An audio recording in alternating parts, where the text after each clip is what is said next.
On va prendre Tavresh Bet. Tavresh Bet. Seder Aseret Yemei Teshuvah, l'ordre des 10 jours de repentance. Il y a 5 paragraphes dans ce chapitre. Mit'anin le machorat Rosh Hashanah. Nous jeûnons le lendemain de Rosh Hashanah, c'est-à-dire le 3 Tishrei. Ve'u ta'anit tzibur. C'est un jour de jeûne de toute la communauté, comme tous les autres jeûnes, Asara B'Tevet, Yezayin Tammuz, Tisha B'Av. Et Moshe Nilber Besiman Tav Kuf Mem Tet, comme ça a été expliqué là-bas. Toutes les lois de ce jeûne ont été expliquées dans le Tav Kuf Nun. Regarde là-bas. Et bien sûr, quand il nous dit regarde là-bas, nous n'avons pas ce siman dans le Shulchan Aruch Harav. Il a été perdu. Les jours qui sont entre Rosh Hashanah et Kippour, Marbim Betfila, on fait beaucoup de tfilot, et de supplications. Venoagim Lomar Avinu Malkenu, on a l'habitude de dire le grand Avinu Malkenu. Il dit Erev Vavoker, le soir et le matin. Quand il dit le soir, ça ne veut pas dire dans la vie, ça veut dire à Mincha. Ce qui veut dire ici en disant le soir, dans le tfila de Mincha. Ouais. Heureusement, chez Chabad, on arrête de dire les slichot entre eux. Oui, on dit que le Gimel Tishrei, c'est vrai. Mais là, il n'a pas dit qu'on fait les slichot. Là. Il dit on est marbim dans les tfilot, dans les tachanunim, mais il n'a pas parlé de slichot. Oui, on dit le grand Avinu Malkenu.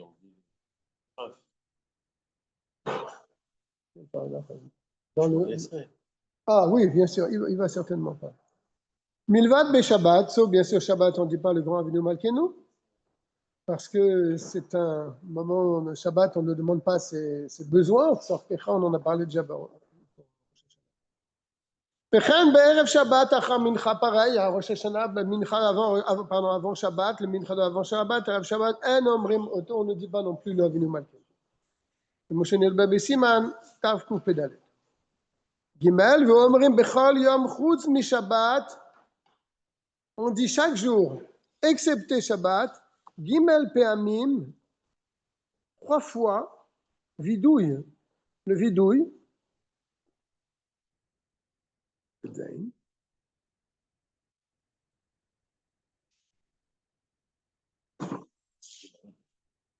il dit, Gimel Pe'amim vidouille, Kodem Alot HaShachar, avant le Alot HaShachar.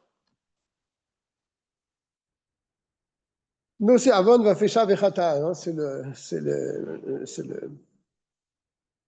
Kodem Alot HaShachar, Milvad Be'erev Yom HaKippurim, She'en Omrim Oto Ela Pa'am Achat. Sauf la veille de Kippour, on ne lui dira qu'une seule fois.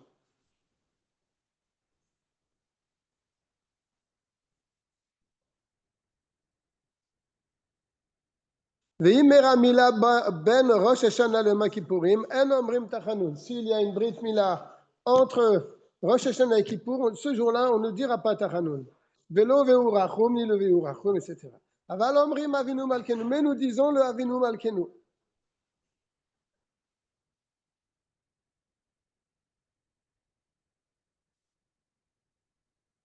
Dans une sikha, le rabbi il a expliqué que notre coutume ne pas dire le avinu malkenu lorsqu'on ne dit pas Tachanun. C'est ce qu'il dit ici. Il ramène une sikha.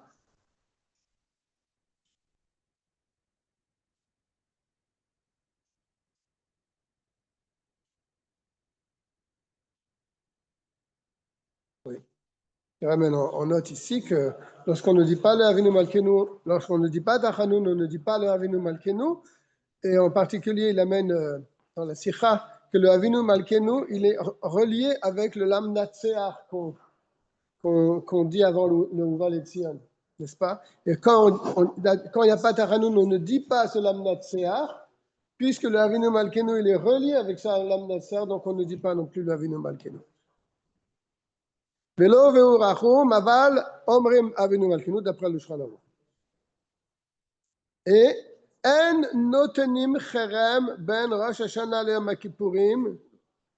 On ne fait pas un cherem entre Rosh Hashanah et Yom Kippourim. Shelo leorer kochot adin bizman. On ne fait pas de choses qui peuvent réveiller Midat Adin pendant cette période-là. N'est-ce pas?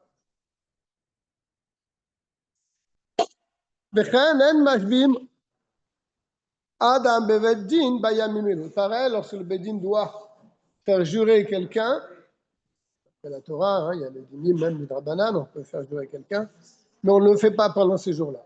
Shelo le'avi onesh evuat le'olam, la'olam, pour pas amener une punition d'une chevoua sur le monde, chaz v'shalom, que Dieu nous en préserve. Si la personne jure à faux,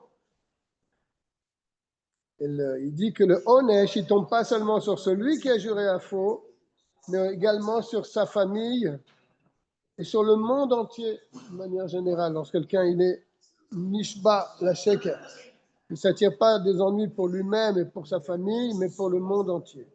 Est-ce qu'on dit Kol Israël arrive à Dieu? À cause de ça, tu penses, alors pourquoi spécialement pour ce avéra-là?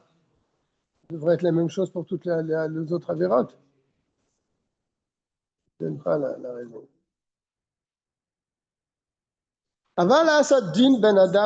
Mais faire un jugement entre un homme et son ami, c'est sûr que c'est une grande mitzvah de juger dans ce domaine-là. De faire sortir le vol de sa main, par exemple.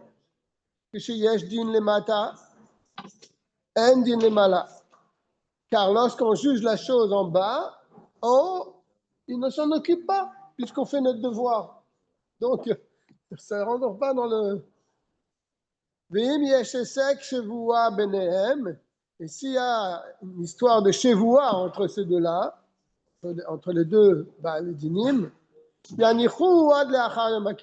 on laissera cette affaire, le moment de jurer, après Yom Kippur. Tavresh Gimel. Il faut faire attention à ne pas manger du pain d'un goy pendant cette période, bien que le pain d'un goy est permis. Pas.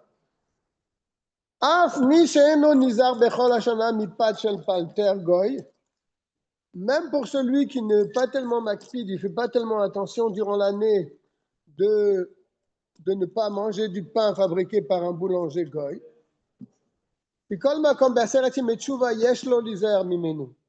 Pendant les 10 jours de tchouva, il faut faire attention à ça.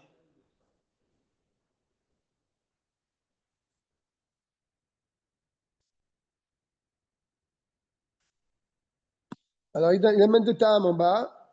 Il dit, premièrement, pour se comporter avec une pureté supplémentaire pendant ces jours-là, n'est-ce pas?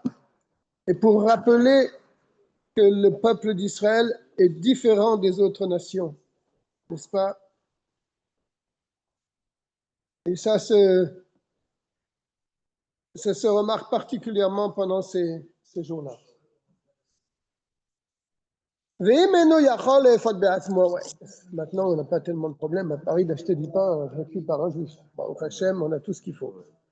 Et s'il n'a pas la possibilité de cuire lui-même le pain, il cachérisera le four dans lequel les goïms ils font le pain.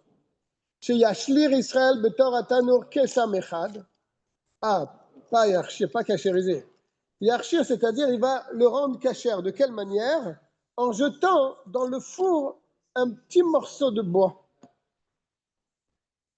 Le Moshe Berbeyor, comme c'est expliqué là-bas. Voilà, il jette un petit morceau de pain dans le four. Là, il est marchir le four.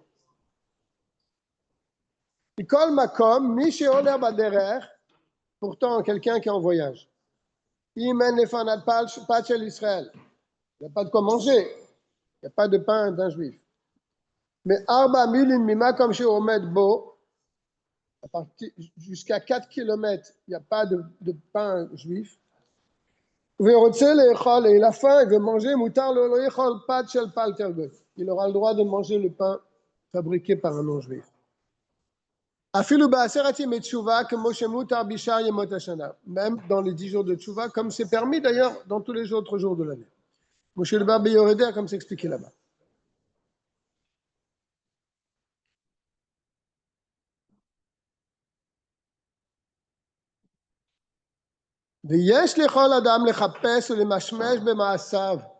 Chacun doit rechercher et fouiller dans ses actions.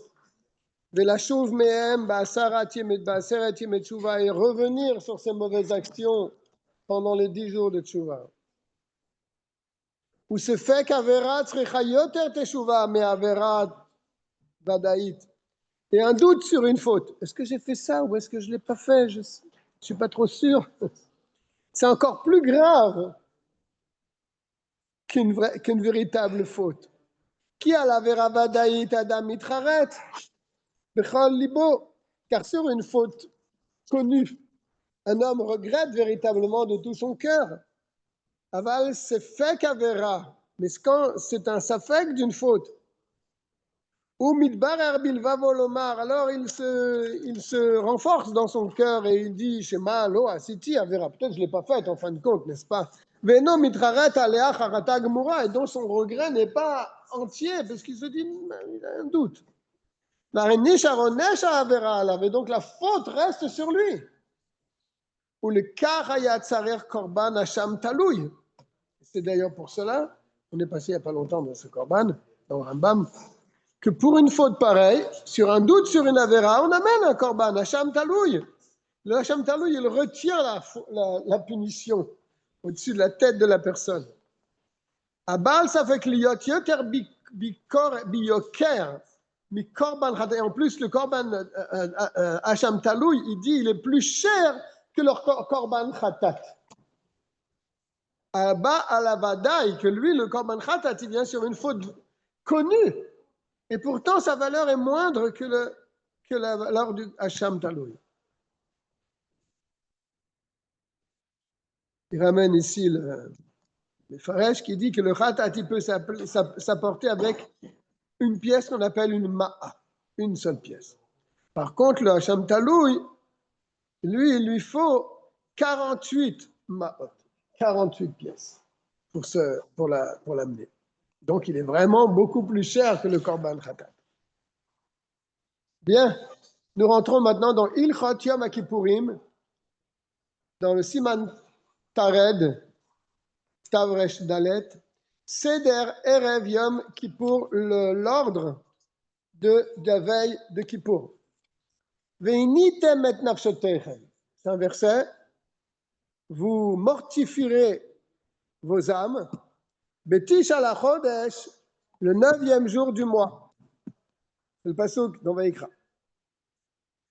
Alors, les Chachamim, bien sûr, se disent, attends, mais c'est pas le 9, c'est le 10. Pourquoi le verset dit le 9? Ça se demande, est-ce que c'est le 9 que nous jeûnons?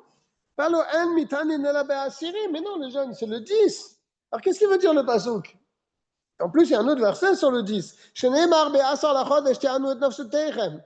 Le 10e jour du mois, vous mortifierez vos âmes. Dans le Vaïkra aussi. Donc il y a deux versets qui semblent se contredire. Un qui dit c'est le 9, un qui dit c'est le 10. Venémar, et il est dit également un autre verset, mais Erev ad Erev, du soir au soir. Alors, comment expliquer ces psukim? Et là, il y a un akatouf. Voilà ce que veut dire le verset. Achenu atzmechem betisha le'inu ya'asiri. Préparez-vous le 9e jour pour le jeûne du 10e jour.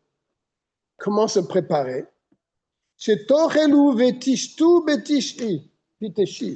Que vous allez manger et boire le 9e jour de Tishrei. Pour que vous puissiez jeûner le 10e jour du mois. Voilà ce que le verset veut dire. Voilà ce que le verset dit.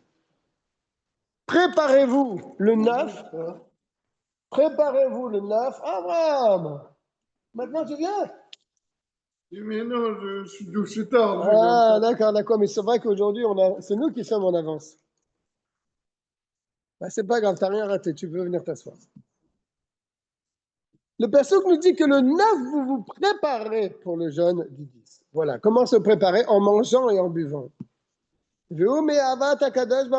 l'Israël.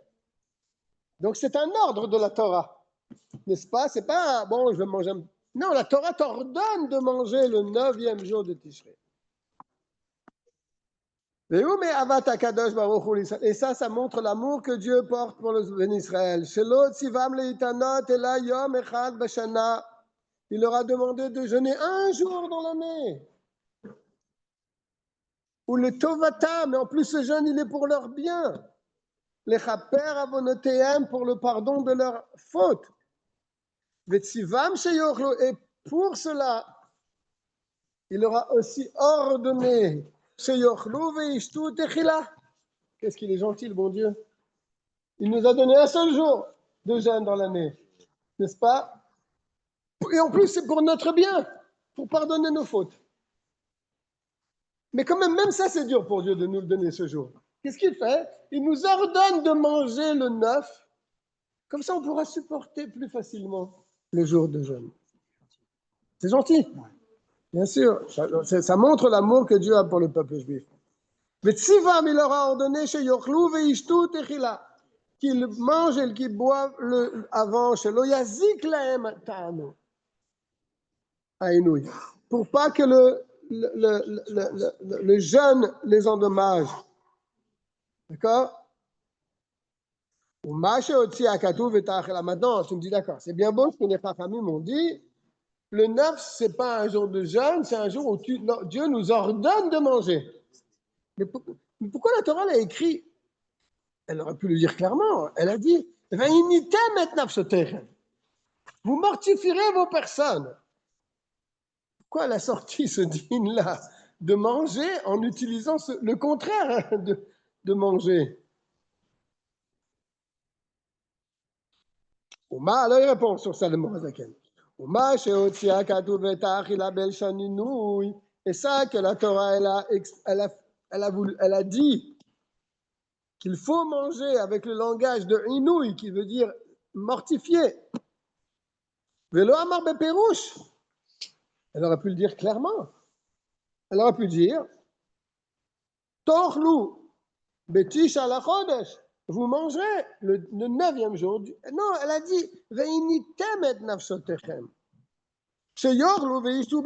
Pourquoi elle n'a pas dit clairement vous allez manger, vous allez boire le 9e jour?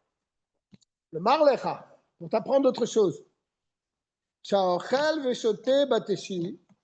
Que celui qui mange et qui boit le 9e jour du Tishrei, Dieu le considère comme s'il avait jeûné ce jour-là. C'est pour ça que la Torah dit que votre nourriture, elle est considérée comme un jeûne. Mais du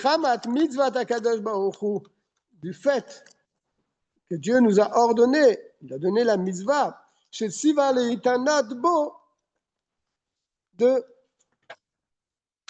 de jeûner ce jour-là.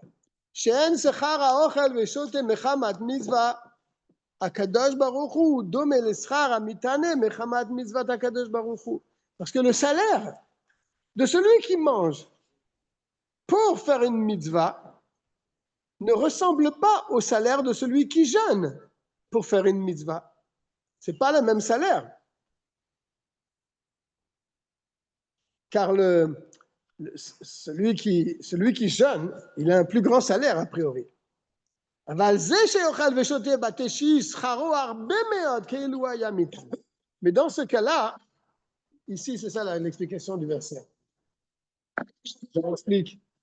Des fois, on a dans la Torah des jours où on doit manger. Dieu nous ordonne de manger. Le jour de Chagim, le jour de Shabbat. Je fais une mitzvah en mangeant. J'ai un salaire, n'est-ce pas? Ce salaire ne vaut pas le salaire d'un jeûne. Quand Dieu nous ordonne de ne pas manger, il ne vaut pas. Mais ici, la Torah a voulu nous apprendre autre chose. Elle a voulu nous apprendre que le manger du 9, le salaire du repas du 9, il est aussi important que le salaire du jeûne du 10.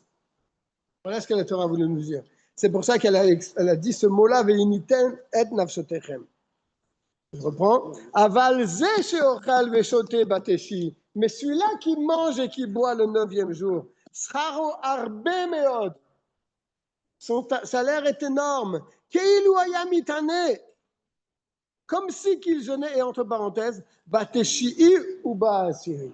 Le 9 et le 10. Une mitzvah facile à faire. Et c'est une mitzvah Facile à même agréable aussi des fois, Facile à faire. bien sûr. Parce qu'il a dit au début, Be'avat Hashem, par l'amour que Dieu a pour nous.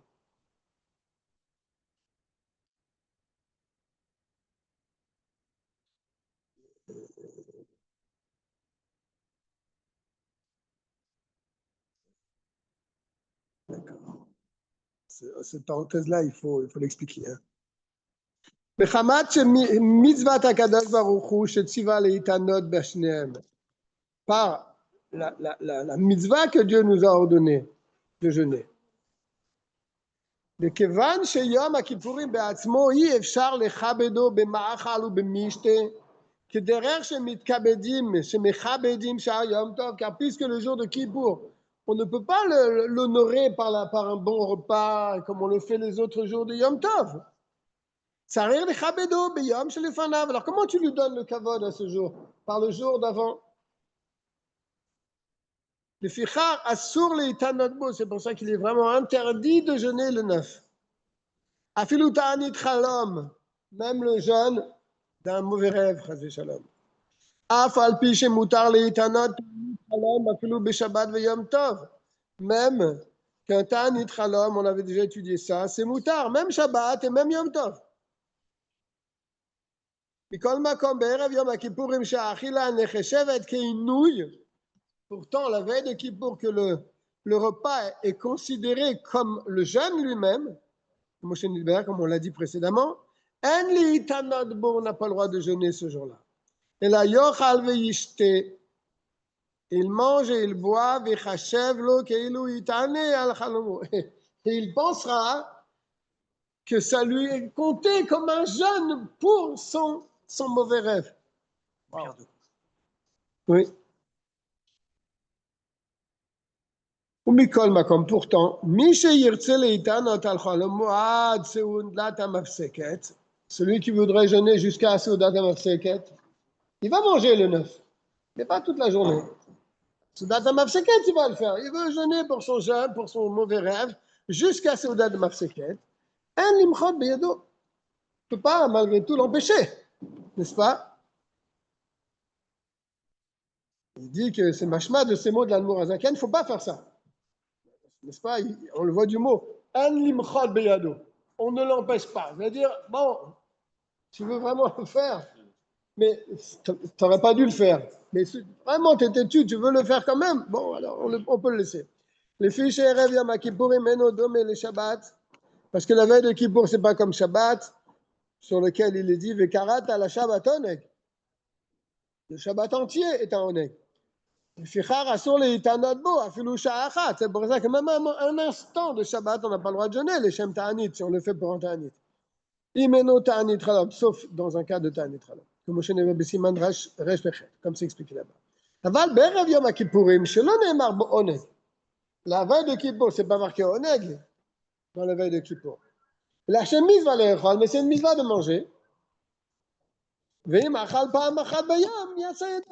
s'il a mangé même une fois dans la journée, du 9, il a fait sa mitzvah. N'est-ce pas? Il a fait sa mitzvah.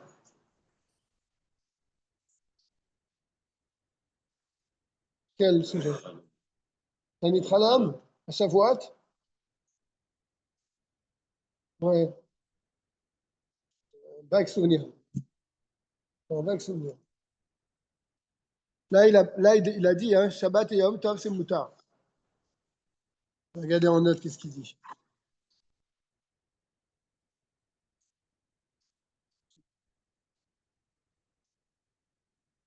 Et Yom Tov, je regarde la note.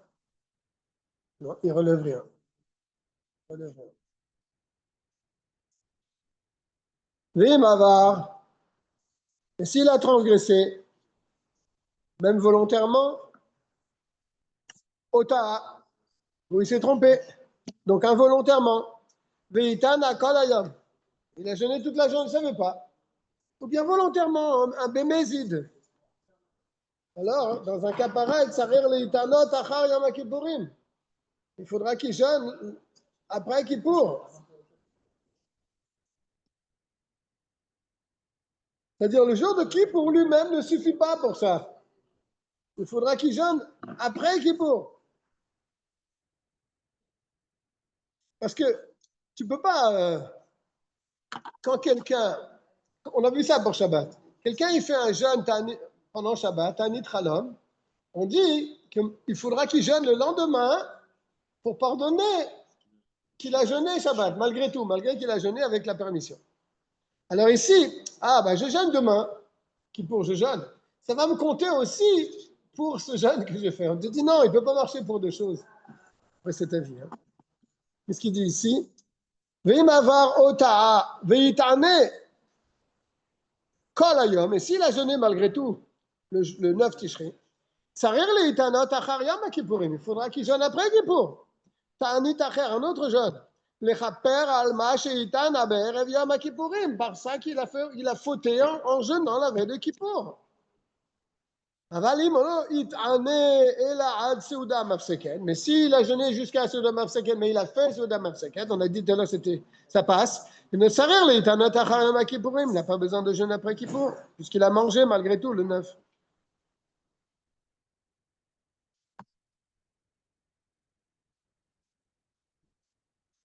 Im Nadar Leitanadbo, s'il a fait un vœu de jeûner le 9 Tishri. Il a fait un vœu. Il va de tenir son vœu, mais là, un problème, puisqu'il ne doit pas jeûner. Aïn Besiman Tavkouf Aïn.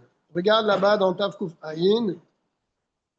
Il dit en bas qu'on n'a pas eu la chance d'être zoché de ce siman. En tout cas, il ramène le Shulchan Aruch, le Mechaber. Il dit là-bas dans ce siman que celui qui a fait une chevoua ou un vœu de jeûner ce jour-là, il faut qu'il aille chez le Rav, que le Rav lui retirera son vœu. D'accord? Et s'il ne se fait pas retirer il doit jeûner même le 9.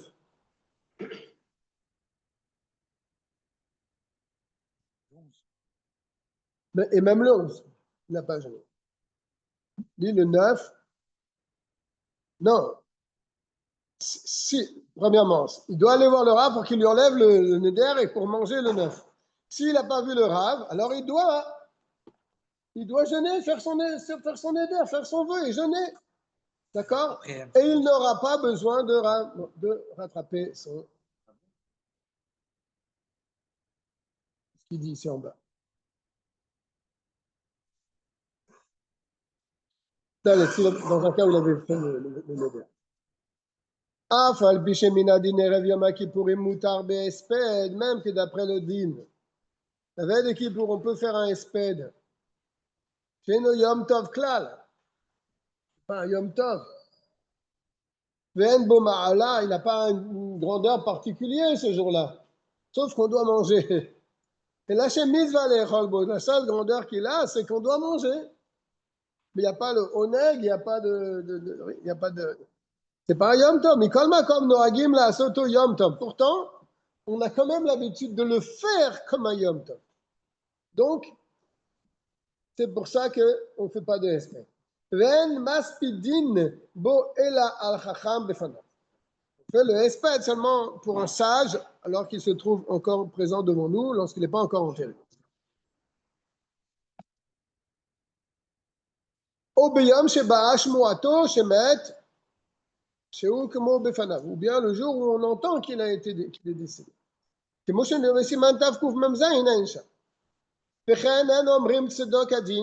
On ne fait pas non plus le tzedok adin, tziduk adin, il met les nekudat ici.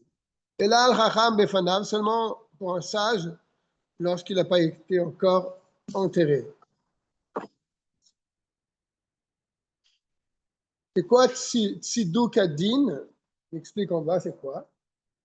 On dit des psukim qui sont matzdikim, qui justifient le jugement de Dieu. D'accord? Il a pris cette neshama et on on justifie, je ne sais pas comment on dit en bon français, mais on montre qu'Akadosh Baruch Hu, il a fait ce qu'il devait faire. Ouais. Donc ça c'est ce qu'on appelle Siduk Adin. Des fois, on peut, Chazé Shalom, se rebeller dans des moments pareils. La souffrance est tellement grande que... Mais là, c'est ce qu'on appelle Siduk Adin. On ne le fait pas la veille de Kippour.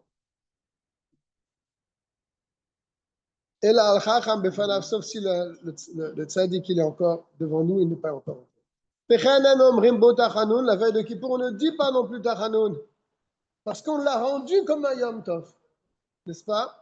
ואין אומרים קודם עלות השחר, וגם אין אומרים קודם עלות השחר, הרבה סליחות כבשאר ימים. Et là, on diminue dans les slichot la veille de Kippour. Nous, on a diminué complètement puisqu'on ne dit pas du tout de slichot. Ce jour-là. C'est la tefila la plus rapide. Il y a des endroits où ils ont malgré tout la coutume d'être marbim dans slichot, dans la récitation des slichot. Les filles she'en choshvim oto yom tov et la me'alot hashachar ve'ela. Parce que quand est-ce qu'on considère ce jour de tête, Tishri comme un yom tov, à partir de alot hashachar, de l'aube, et les slichot se font avant. Donc, on peut être marbim les slichot à ce moment-là. Ve'ela. Aval lo balayla, ve'akol lefi aminag, en tout cas, tout va selon le minag. Mais nous, notre minag à nous, Chabad, c'est qu'on ne dit pas de slichot la veille de Kippour.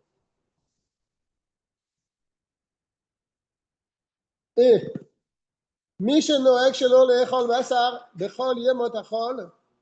quelqu'un qui a l'habitude de ne pas manger de viande durant la semaine. Il mange de la viande que les jours où on ne dit pas tachanoun. Quel est le nyan? Parce que un jour où on ne dit pas tachanoun, c'est un me'en, c'est un petit peu comme un yom tov. Donc yom tov, on est marbim bevassar. Donc lui, il se permet seulement les jours où on ne dit pas tachanoun de manger de la viande. Alors, est-ce que la veille de Kippour, il pourra manger de la viande? C'est ce qu'il est en train de dire. Mutar le'echol basar afilu belel erev yom kippourim. Bechol sheken bayom. Même la veille 9. D'accord? Or, le soir du 9, il peut manger de la viande. Et la journée du 9, il pourra aussi manger de la viande. Ça, c'est dans un cas où on ne dit pas beaucoup de slichot durant la nuit.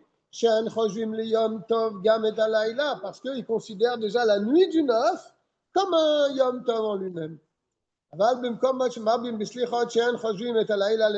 pour ceux qui font des slichot la nuit du 9, avant le halot hashachar, alors pour eux, la nuit, ce n'est pas un Yom Tov. Alors, dans ce cas-là, il ne pourra pas manger de la viande.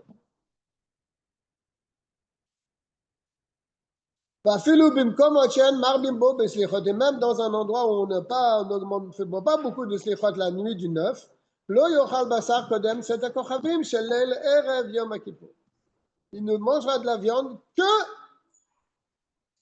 à partir de Tset HaKochavim, de la sortie des étoiles du soir du 9. Même s'il a déjà fait Arvit, le soir du 9, il a fait déjà Arvit, alors ce n'est pas considéré comme la nuit. Parce qu'on le considérera comme un Yom Tov seulement à partir de la nuit. Bon, ça, c'est vraiment des cas. Ben oui, bien sûr. Je passe au Vav directement. On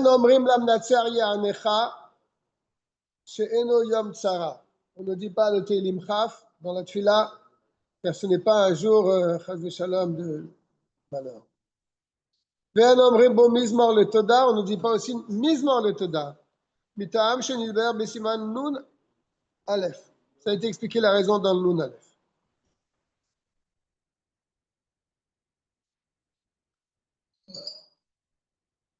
Parce qu'on ne ferait pas de Korban Toda la veille de Kippour. Voilà, c'est la raison. Donc on ne dit pas Mizmor le Toda ce jour-là. On ne dit pas le Avinu Malkenu, lo bitfilat shachid, velo bemincha, ni à shachid, ni à mincha. ויש מקומות נוהגים כשחל יום הכיפורים בשבת, il y a certains endroits lorsque יום הכיפורים tombe Shabbat, שאין אומרים בו אבינו מלכנו, donc on ne dira pas le jour de Kippour אבינו מלכנו, כמו שידבר בסימן רש י"ט, אז אומרים אותו בערב יום הכיפור. Alors on le dit la veille de Kippour, Shachrit au matin. Et ce n'est pas notre coutume de faire ainsi. Qui tombe Shabbat, qui tombe pas Shabbat, on ne dit pas Avinu Malkeinu la veille de Kippour. Tavresh et Mina Kaparot Berev Yom Kippour. Les lois, coutume, il dit. La coutume des Kaparot, la veille de Kippour. Nous avons l'habitude dans ces pays dans lesquels nous vivons.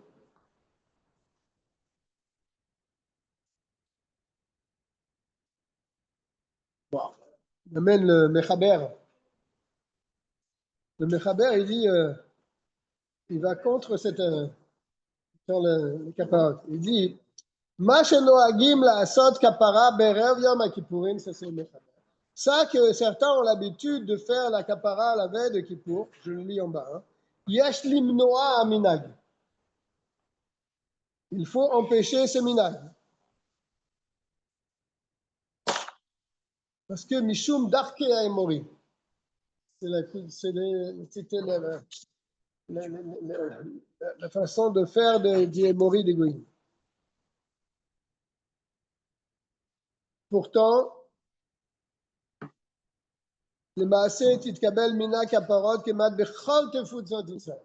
Ça s'est répandu dans toutes les communautés. Pourquoi même les séfarades, ils le faisaient alors que le Mechaber, il dit qu'il ne faut pas. Il dit, il semble, hein, il dit seulement il semble, c'est comme ça que le Hari Akadosh, il le faisait. Comme le Hari Akadosh, il le faisait, la communauté séfarade, ils ont suivi le séminaire.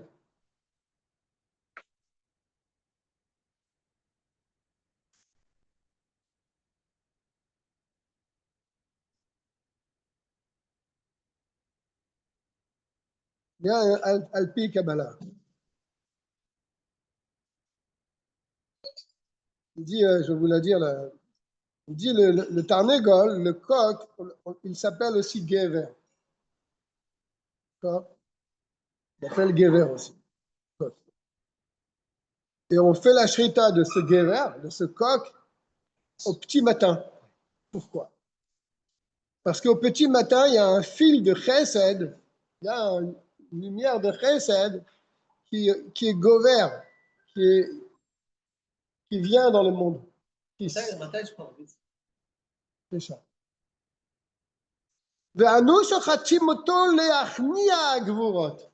Et nous, on coupe le gever pour affaiblir les gvurot, les sévérités. Umotzi mimenu damo, on fait sortir son sang, que dele amtiko pour adoucir. Benikra kappara, que mo seir amishtaler. On appelle kappara comme le bouc qu'on allait jeter de la falaise. Donc c'est après le. נוהגים באלו ארצות לעיקר בערב יום הכיפורים תרנגול כפרה לזכר ותרנגולת לנקבה, un coq pour un homme, une poule pour une femme, ואומרים עליו זה חליפתי, זה תמורתי, זה כפרתי. On dit ces trois mots-là, rachetez-votre khatach, coupe. זה השם, החותר חיים לכל חי, לכל חי. C'est le nom de Dieu qui coupe, qui donne, qui distribue la vie, ouais, à tous les vivants. Il dit Choter ici traduit à Gozer, qui décrète la vie pour tous les vivants.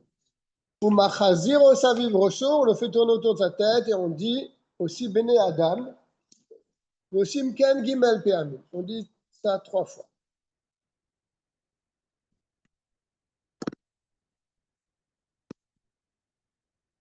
Comme on le dit 3 fois, donc ça veut dire qu'on tourne 9 fois autour de notre tête. Là, il dit aussi autre chose. On appuie avec ses mains dessus après qu'on a tourné dessus. On a appuyé ses mains, Dugmat smichad be korban, comme on le faisait pour un korban. Puis sur sa tête. Sans prime à la vie sur lui. On appuie ses mains sur lui pour, comme la smicha qu'on faisait pour les korban. Le shochatin otomia, on le fait tout de suite la shrita. Le tekef, le smicha shrita, car c'est un din pour les korbanot. Une fois qu'on a posé ses deux mains sur la tête du korban, on le fait la shrita. Certains n'ont pas ne font pas cela, n'appuient pas leurs mains. D'ailleurs, dans le Sidour, il ne ramène pas cette histoire d'appuyer ses mains. Donc, ce n'est pas notre coutume. Pour pas que ça ressemble à un véritable korban qu'on est en train de faire sur la place, je ne sais pas quoi. Ben Lachosh, j'ai dit, il n'y a pas à craindre ce problème-là. Parce que de toute façon, on n'offre pas de tarnégol dans le temple. Donc, on n'a pas à avoir peur que peut-être on va penser qu'on fait un korban. Mais nous, ce n'est pas notre coutume, en tout cas, d'appuyer ses mains dessus. Par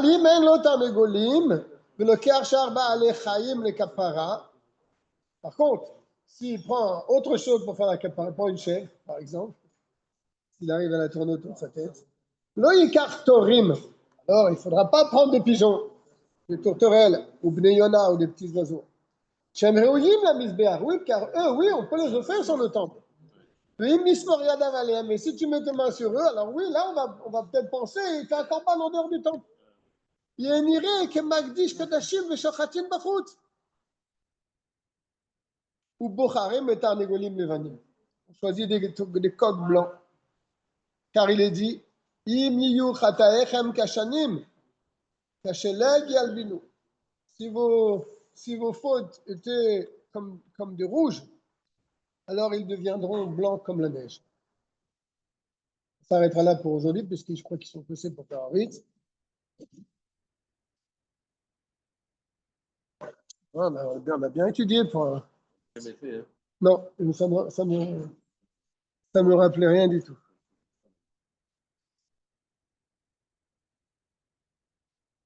Je souhaite à tout le monde la semaine prochaine de recevoir, oui. Pour ceux qu'on ne verra pas la semaine prochaine, mais sinon, Bezrat Hashem, on sera présent la semaine prochaine. Kol Tov à tout le monde.